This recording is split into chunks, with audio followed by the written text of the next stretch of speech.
지난 주일에 기독교에 세 가지 보물이 있다라고 말씀을 드렸습니다. 기적에 가까운 이야기지만 기억나시는 분 계신지요? 네.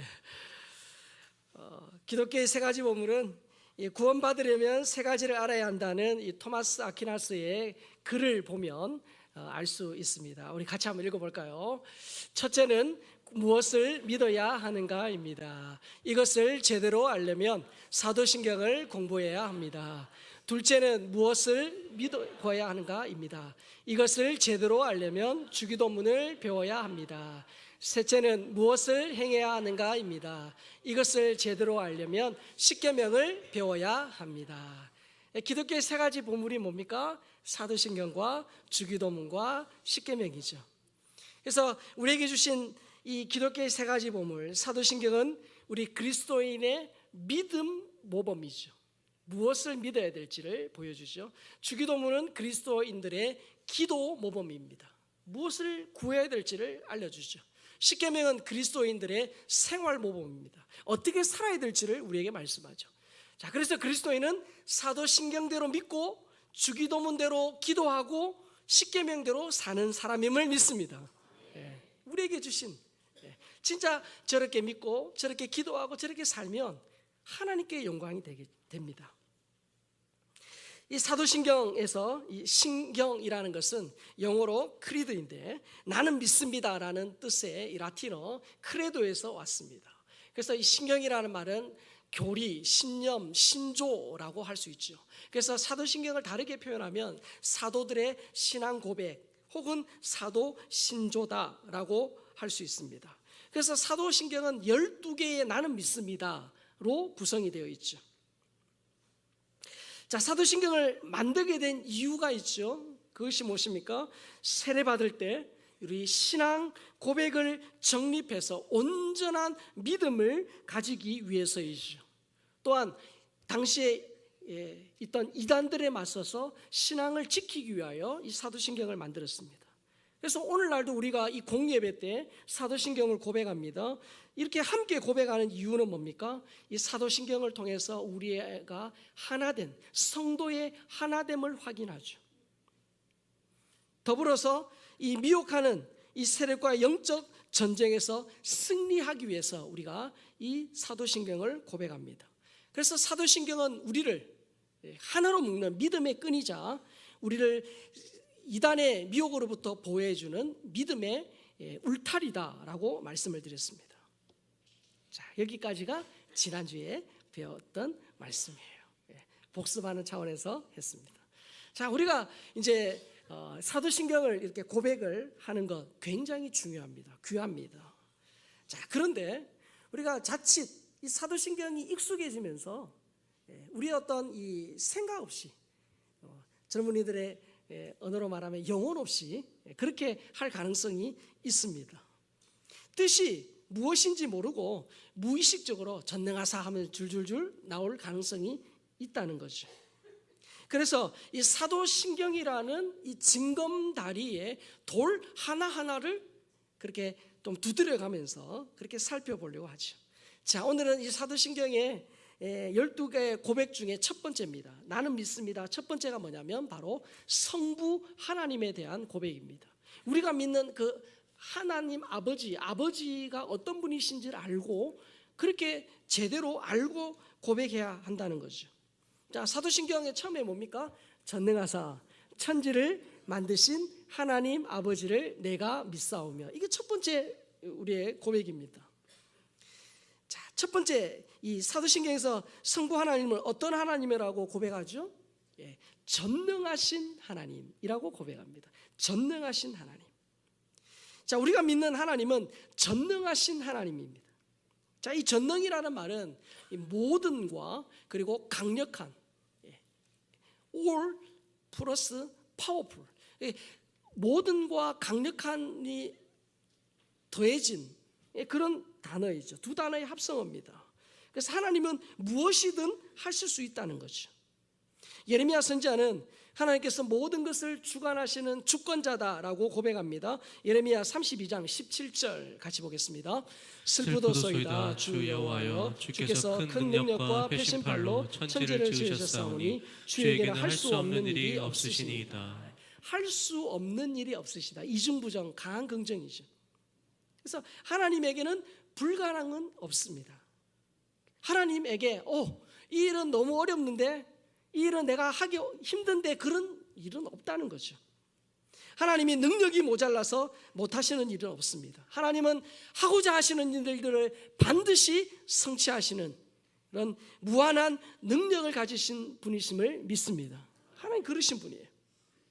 그리고 전능하신 하나님이라는 이 말에는 전지하신 하나님이란 의미도 들어있습니다. 우리가 믿는 그 하나님이 전능하실 뿐만 아니라 전지하시다는 거예요. 여러분, 전지가 무슨 뜻이에요? 모든 것을 아시는 분입니다. 우리 흔히 대표 기도자가 이렇게 기도합니다. 전지전능하신 하나님. 그래서 전능하시기 때문에 모든 것을 아신다는 겁니다. 요한일서 3장 20절에 보면 이렇게 되어 있죠.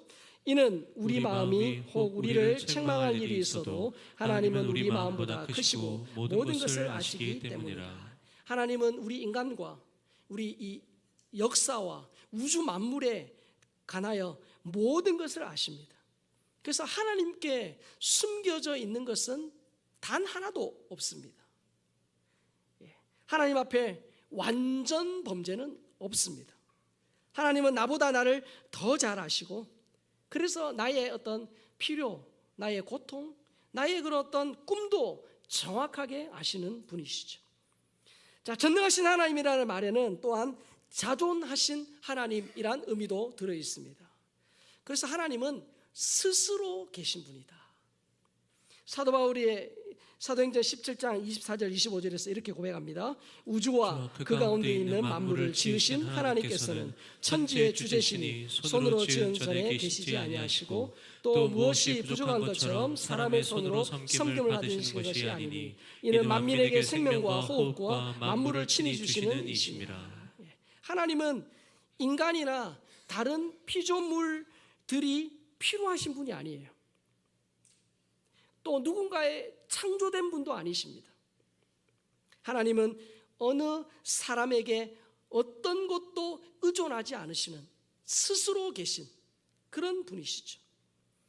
자, 또한 전능하신 하나님이라는 말에는 불변하신 하나님이라는 의미도 들어 있습니다.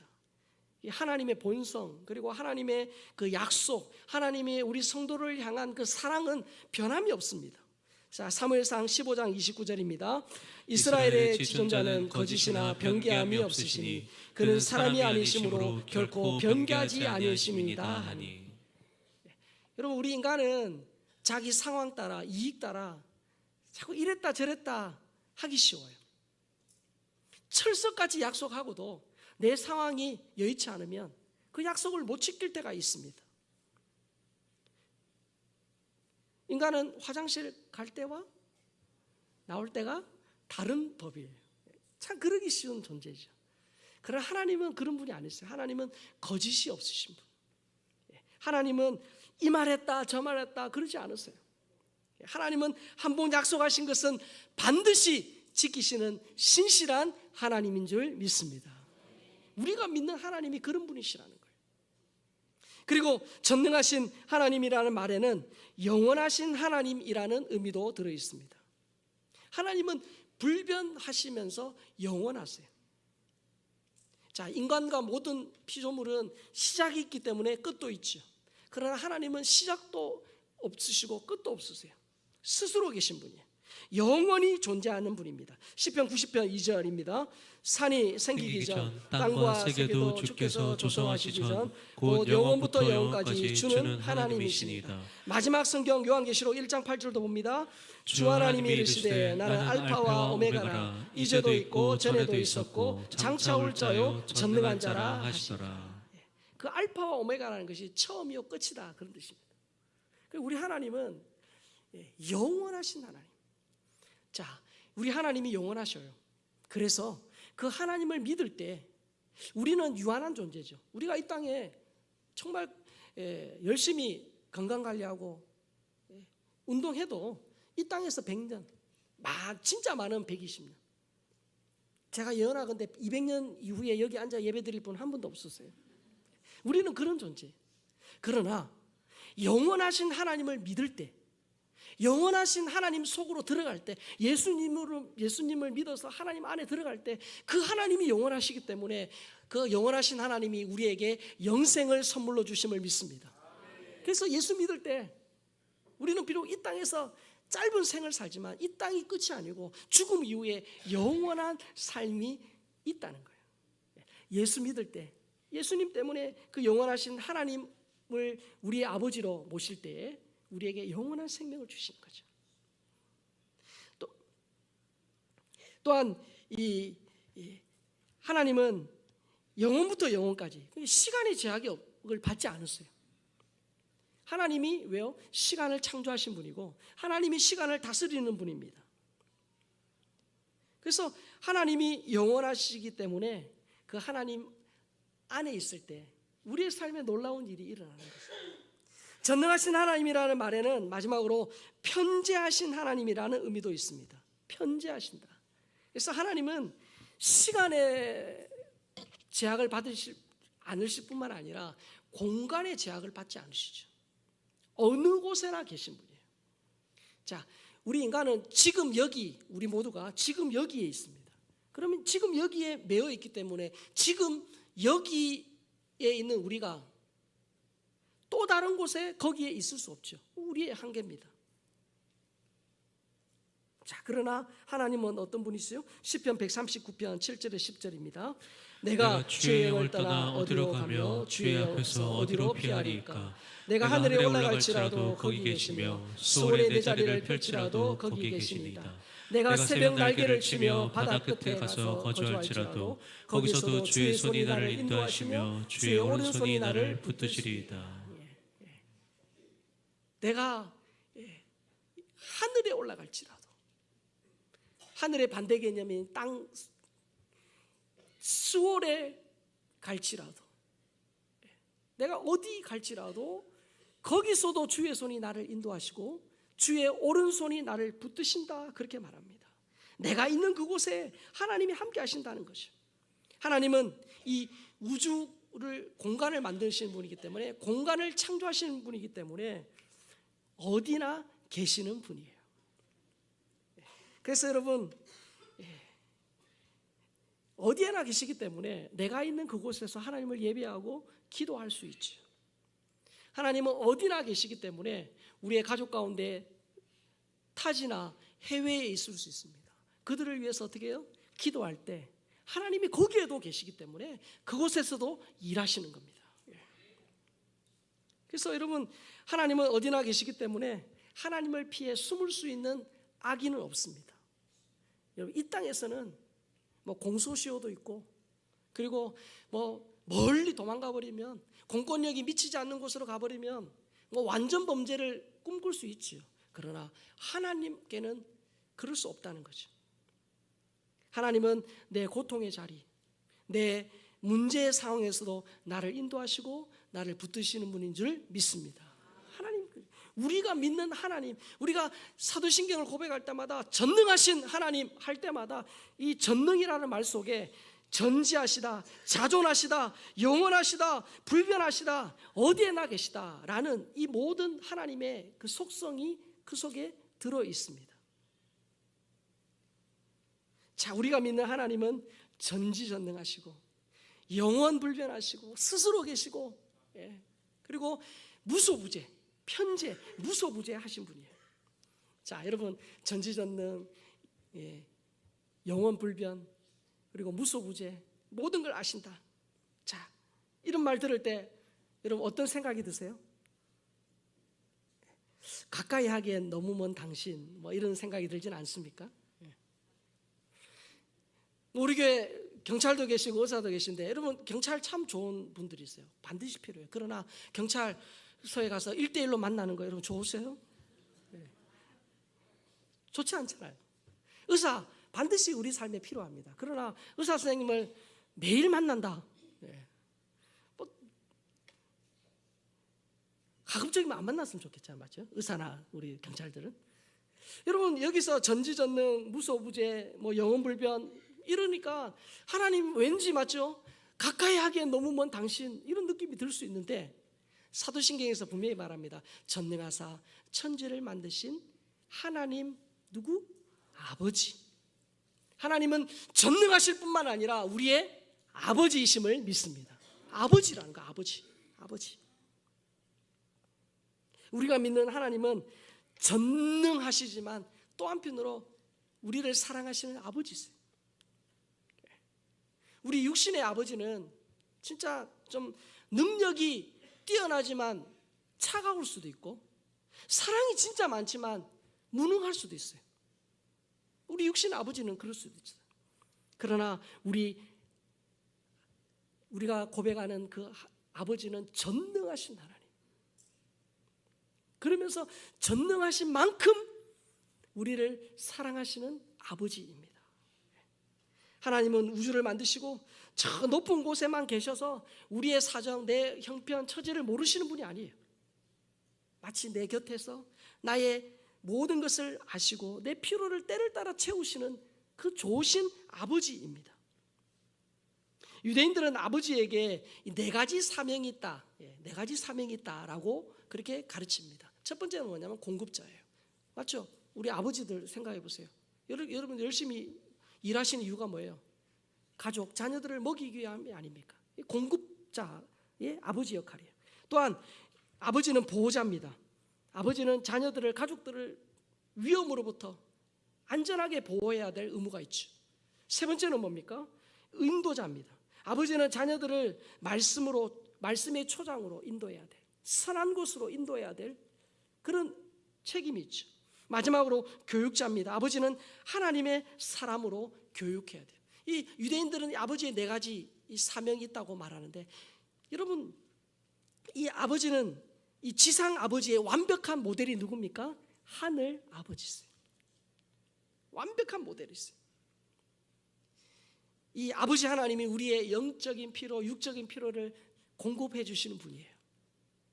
또한 우리 하늘 아버지는 우리를 세상으로부터, 마귀로부터 우리를 안전하게 보호해 주세요. 죽을 때까지 우리를 보호하시고 우리를 지키시는 분이에요. 그리고 우리 하나님은 시편 23편의 고백처럼 우리를 푸른 초장과 맑은 시냇물가로 우리를 인도하시는, 좋은 곳을 주시고 우리를 인도하시는 분이죠. 또한 아버지 하나님은 우리를 말씀으로, 진리 가운데로 우리를 교육하시는 분이에요. 이 지상의 아버지의 저 역할을 완벽하게 보여주시는 분이 바로 하늘 아버지시죠. 하나님은 우리를 사랑하시는 아버지세요. 하나님은 우리를 위해 좋은 것을 아낌없이 주시는 아버지입니다. 그 증거가 뭡니까? 바로 십자가죠. 여러분, 독생자를 아끼지 아니하시고 주신 그 하나님은 우리에게 주시지 못할 것이 없어요. 그만큼 독생자 아들을 십자가에 죽이기까지 우리를 사랑하셨습니다. 여러분, 독생자를 주셨다는 것은 우리에게 좋은 모든 것을 주겠다는 의미죠. 로마서 8장 32절입니다. 자기 아들을 아끼지 아니하시고 우리 모든 사람을 위하여 내주시니가 어찌 그 아들과 함께 모든 것을 우리에게 주시지 아니하겠느냐. 자, 우리가 믿는 하나님은 전능하신 하나님이시며 동시에 아버지 하나님이십니다. 능력이 많으시면서도 사랑도 많으신 그런 분이셔요. 우리가 그런 전능하신 하나님 아버지를 확실히 믿고 고백할 때 필연적으로 우리의 삶에 변화가 일어나요. 여러분, 우리가 좋은 선생님을 만나도 우리 자녀의 행동이 바뀌어지더라고요. 좋은 인생의 멘토를 만나도 그 사람을 닮기 위하여 바뀌어져요. 하물며 우리가 매일 고백하는 전능하신 아버지 하나님을 만났을 때 우리의 삶에 변화가 없다, 그럴 수 없습니다. 전능하신 하나님, 또 아버지 하나님을 만날 때 우리의 삶의 변화, 어떤 변화? 예배의 변화가 있을 수밖에 없어요. 자, 내가 믿는 하나님이 전능하신 하나님입니다. 그리고 아버지 하나님입니다. 내 인생의 공급자가 되시고 보호자가 되시고 인도자가 되시고 교육자가 되시는 그 하나님을 내가 알고 믿는다면 그 하나님 앞에, 그리고 그분이 내 아버지라고 믿는다면 어떻게 해요? 그 하나님과의 만남이 있는 이 예배의 자리에 올 수밖에 없습니다. 하나님이 누구신지를 제대로 알면 그 하나님 앞에 나와서 엎드려 경배하고 그 하나님과의 교제하기를 기뻐하게 되죠. 그래서 예배 가운데 하나님 안에서 기뻐하고 감사하게 됩니다. 그래서 누군가가 오라고 해서, 누군가가 권면해서 오는 자리가 아니라 정말 전능하시고 나를 사랑하시는 그 아버지 앞에 나와서 그 하나님의 이름을 찬양하고 경배할 수밖에 없다는 거죠. 누구를 위해서 나오는 자리가 아니에요. 그래서 우리가 예배 드릴 때 이 두 가지 요소, 전능하신 하나님과 아버지 하나님의 요소가 있죠. 전능하신 하나님이기 때문에 내 일주간의 삶을 아세요.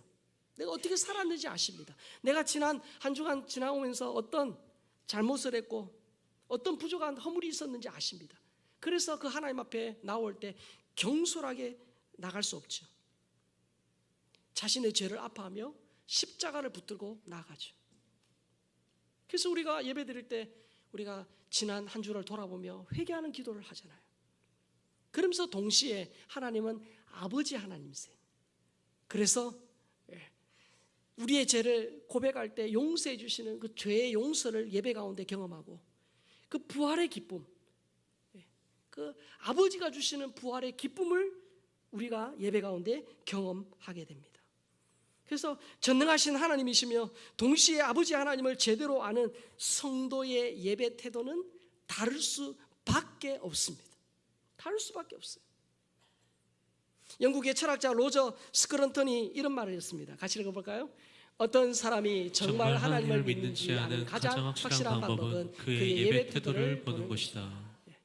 여러분, 우리가 예배를 드리는데 누군가가 보기 때문에 좀 더 경건하게 찬양할 때 찬양하고 말씀 듣고, 그게 아니에요. 그거는 부차적인 거고, 우리가 정말 전능하시고 내 아버지가 되신 그 하나님 앞에 우리의 전인을 다해서 그 하나님 앞에 나아가는 자리가 바로 예배입니다. 그래서 여러분, 그 사람이 어떤 마음으로 어떤 자세로 예배를 드리느냐를 보면 그분의 그 신앙의 그 무게, 그 신앙의 질을 알 수 있게 되죠. 그래서 하나님을 전능하신 분으로 사랑 많은 아버지로 고백하는 자는 반드시 참된 예배자로 살아갑니다. 그래서 주일을 미리 준비하죠. 마음도 준비하고 몸도 준비하고, 어쨌든 이 주일날 예배 가운데 살아계신 하나님을 만나고 그 하나님을 예배하는 그 기쁨을 체험하기 위하여 기도로 준비하고 또 여러 가지 것들을 준비하는 것이죠. 자, 우리가 전능하신 하나님 아버지를 확실히 믿고 고백할 때 예배의 변화가 있고 동시에 기도의 변화가 생깁니다. 기도의 변화가. 여러분, 하나님이 누구신지를 알 때 우리의 기도가 달라져요. 내가 믿는 하나님이 전능하신 하나님이다. 그래서 내 인생의 이 복잡한 문제, 누구도 풀어줄 수 없는 이 문제의 해답이 전능하신 하나님이다라는 걸 믿으면 그 하나님 앞에 기도로 나아가게 되죠. 그리고 하나님은 내 모든 필요와 내 상황을 잘 아시기 때문에 그 아버지 하나님 앞에 내 작은 것까지도 아랠 수 있는 특권이 기도이기 때문에 그 기도로 하나님 앞에 나아가는 거죠. 오늘 본문은 예수님이 가르쳐주신 주기도문의 첫 구절입니다. 다시 한번 읽어볼까요? 시작. 그러므로 너희는 이렇게 기도하라. 하늘에 계신 우리 아버지여, 이름이 거룩히 여김을 받으시오며. 자, 여기 보면 하늘에 계신 우리 아버지여 이렇게 돼 있죠. 하늘에 계신, 이 땅에 계신 아버지가 아니라 하늘에 계신. 그래서 여러분, 하늘에 계신 우리 아버지여 이 말과 전능하신 하나님 아버지, 이 말이 같은 의미예요. 같은 의미예요. 그분은 하늘에 계시기 때문에 전능하시지만 멀리에서 우리를 수수방관하신 분이 아니라 내 곁에 계신 아버지라는 거예요. 그래서 그 하나님, 전능하신 그 하나님 앞에 너희는 이렇게 기도하라, 예수님 말씀하신 거예요. 그래서 여러분, 우리가 늘 기도하는 우리의 기도를 들으시는 하나님은 전능하시면서 하늘에 계시면서 그러면서 우리 아버지시라는 거예요. 여러분, 우리 기독교만 기도하는 게 아닙니다. 불교도 기도하고, 이슬람도 기도하고요. 아마존 밀림에 그 원주민들도 나름의 기도를 해요. 자, 그러나 우리가 하는 기도, 우리가 상대해서 기도하는 그 하나님과 그들이 기도하는 그 대상은 완전히 다릅니다. 그들은 어떤 존재에게 기도하는지 아세요? 자, 시편 115편 3절에서 8절입니다. 같이 읽을까요? 시작. 우리 하나님은 하늘에 계셔서 원하시는 모든 것을 행하셨나이다. 그들의 우상들은 은과 금이요 사람이 손으로 만든 것이라. 입에 있어도 말하지 못하며, 눈이 있어도 보지 못하며, 귀가 있어도 듣지 못하며, 코가 있어도 냄새 맡지 못하며, 손이 있어도 만지지 못하며, 발이 있어도 걷지 못하며, 목구멍이 있어도 작은 소리조차 내지 못하느니라. 우상들을 만드는 자들과 그것을 의지하는 자들이 다 그와 같으리로다. 여러분, 기독교를 제외한 다른 종교를 보세요. 뭔가 형상이 있어요. 우상이 있어요. 자, 그런데 오늘 이 말씀처럼 뭐랍니까? 사람이 손으로 만든 거예요. 입이 있어도 말하지 못합니다. 귀가 있어도 듣지 못하죠. 그리고 손이 있어도 만지지 못하고, 코가 있어도 냄새 맡지 못합니다. 발이 있어도 걷지 못하죠. 목구멍이 있어도 작은 소리조차 내지 못하는 게 우상이고, 그런 우상에게 기도한다. 그런 우상을 만드는 자들과 그것을 의지하는 자들은 다 그와 같으리로다. 뭔가 있으나 없는, 실상은 없는 것과 같다는 거죠. 자, 우리가 기도하는 대상인 하나님은 스스로 계신, 전능하신, 어디에나 계신 영원불변한 하나님이십니다. 그러면서 동시에 우리가 기도하는 그 하나님은 아버지세요. 그분은 우리를 구원하시기 위해 독생자 예수님을 십자가에 죽이시기까지 우리를 사랑하신 분입니다. 사랑이 많지만 힘이 없거나, 능력은 많으나 매정한 그런 아버지가 아니세요. 전능하면서도 우리의 모든 것을 아시고 필요를 채우시는 사랑 많으신 하나님이세요. 나의 이름과 상황과 형편을 잘 아십니다. 그래서 그런 하나님께 나의 부족한 것과 필요한 것을 아뢰는 이 기도는 우리 그리스도인들의 특권이자 동시에 의무죠. 하나님은 나를 사랑하는 아버지이시기 때문에 내 기도를 귀찮아하지 않으세요. 우리 하나님이 얼마나 바쁘신 분인데 내 기도, 이 작은 기도까지도 하나님이 들어주시겠냐, 괜히 하나님 귀찮게 하지 말자. 여러분, 그런 거 없습니다. 하나님은 나같이 이렇게 믿음이 약한 자의 이 기도, 이 어떻게 보면 정말 하찮은 이 기도를 들으실까? 아니에요. 오히려 하나님은 어떻게 해요? 듣기를 기뻐하세요. 아버지들은 자녀가 아빠 이거 해주세요, 그러면서 아버지로 인정할 때 참 기쁘죠. 이 기도는 하나님을 전능하신 아버지로 인정하는 통로예요. 통로. 사랑하는 성도 여러분, 우리 성도들이 기도 응답을 받지 못하는 이유 중에 하나는 우리가 너무 많은 것을 기도했다라기보단 오히려 반대입니다. 하나님, 그 전능하신 하나님 아버지의 능력과 사랑을 작게 생각하기 때문이에요. 겨우 20대 나이에 미국 면적의 3분의 1의 면적을 차지하고 제국을 건설한 이 알렉산더 대왕, 여러분 아실 것입니다. 이 알렉산더 대왕이 그 젊은 나이에 그 많은 업적을 이루고 불과 33세에 열병에 걸려 죽습니다. 그가 32세, 그러니까 말년이죠. 그때에 그의 휘하 장수 중 한 사람이 그를 찾아왔습니다. 폐하시오, 제가 지금껏 왕을 위해서 충성을 다했습니다. 아시지 않습니까? 그동안 한 번도 제가 청을 드린 적이 없는데 이제 청이 하나 있습니다. 저의 이 청을 들어주십시오. 그렇게 얘기하는 겁니다. 이 알렉산더가 그렇지, 자네가 정말 이 나를 위해서 그 전쟁터에서 목숨을 걸고 충성했지, 뭘 원하느냐라고 묻습니다. 그랬더니 이 장수가, 예 폐하, 제가 이제 이 딸이 이제 결혼을 합니다. 바라기는 제 딸 결혼식에 이 비용을 좀 대어 주십시오라고 말한 겁니다. 이 알렉산더가 줬어. 장군의 그 청을 내가 들어 주겠노라. 내 재무장관에게, 재무 담당자에게 모든 필요한 것들을 다 아뢰라. 그렇게 말했습니다. 자, 그런데 며칠 뒤에 이 재무 담당자가 심각한 얼굴로 이 알렉산더 대왕을 찾아왔습니다. 그러면서 이렇게 말합니다. 장군이시여, 이 왕이시여, 그 장군을 벌하셔야 합니다.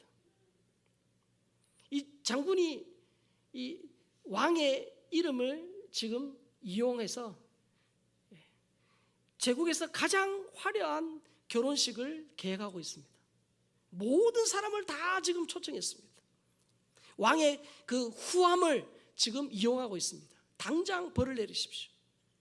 그렇게 말했습니다. 이 말을 들은 알렉산더가 잠깐 고민에 잠겨 있다가 이렇게 대답합니다. 아니요, 장군이 요청하는 모든 것을 다 들어주시오. 이 재무 담당자가 깜짝 놀라서, 왕이시여, 어떤 이유에서 그렇게 말씀합니까? 첫 번째, 이 장군은 내가 자신이 요청하는 모든 것을 다 들어줄 수 있을 만큼 내가 능력이 있다는 것, 내가 부하다는 것을 인정하고 있다. 두 번째, 자신이 이 요청하는 모든 것을 기꺼이 들어줄 만큼 알렉산더 대왕이 후한 사람이라는 것을 인정한 것이다. 그렇기 때문에 그가 요구하는 모든 것을 다 들어주라, 그렇게 말했습니다. 여러분, 알렉산더 대왕은 사실 역사의 짧은 시간에 이 우주 만물 모든 것의 일부만을 다스린 그런 왕이었죠. 그러나 우리 하나님은 이 우주 만물을 영원토록 다스리시는 전능하신 하나님이세요. 여러분, 요즘 벚꽃이 만발했잖아요, 맞죠? 성경만 보시면 안 됩니다. 하나님 만들어 놓으신 자연, 이 아름다운 꽃도 보셔야 돼요. 여러분, 저 아름다운 자연 만물을 만약에 어떤 조각가가, 어떤 예술가가 똑같이 만든다고 그러면 여러분, 얼마나 많은 돈이 필요하겠어요? 여러분, 이 우주 만물의 그 아름다움을 돈으로 환산하면 과연 얼마를 주면 살 수 있겠어요? 하나님은 무한히 부요하시고 또한 그 모든 것을 공짜로 우리에게 주신 만큼 정말로 후한 분이신 줄 믿습니다. 하나님이 진짜 부요하신 분이고, 그리고 모든 것을 아낌없이 주실 분으로 믿는다면 어떻게 해요?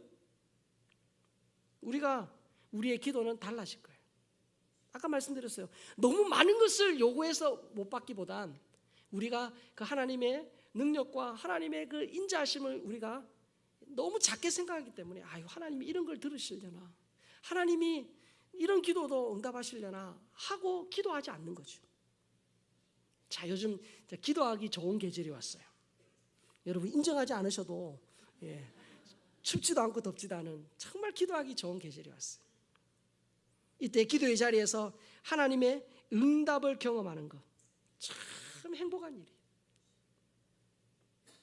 자, 우리가 믿는 하나님은 전능하실 뿐만 아니라 우리의 아버지가 되세요. 자, 이 사실을 믿는 성도의 의무이자 특권이 바로 예배와 기도죠. 예배와 기도는 하나님을 체험하는 은혜의 통로입니다. 그래서 예배의 자리에서 하나님이 어떤 분이신지를 깊이 체험하고 지적으로 알고 가슴으로 느끼고, 또 우리의 삶의 현장에서 그 하나님을 만날 때 정말 우리가 하나님 형상으로 지음받은 존재이기 때문에 정말 행복이 있는 거죠. 그리고 기도의 자리에서 우리가 하나님 앞에 우리의 피로들을 아뢰고, 또 하나님의 뜻을 구할 때 하나님이 우리의 피로를 채우시고 하나님의 뜻을 우리의 삶에 내게 알려주시는 그 기도로 하나님과 교통할 그때에 진짜 우리의 삶에 기쁨이 있는 거예요. 사도신경에 전능하신 하나님 아버지를 고백하면서 우리의 예배와 기도의 그 그릇이 더 넓어지고 깊어지고 커지기를 주의 이름으로 축복합니다. 뿐만 아니라 이번 한 주간도 전능하신 하나님, 그러면서 동시에 내 필요와 내 모든 것을 아시고 채우시는 사랑의 아버지, 이 두 가지, 전능하신 하나님 또 하나님 아버지, 이것을 우리의 삶에 고백하고 또 믿음으로 승리하는 또 한 주간이 될 수 있기를 주의 이름으로 축복합니다.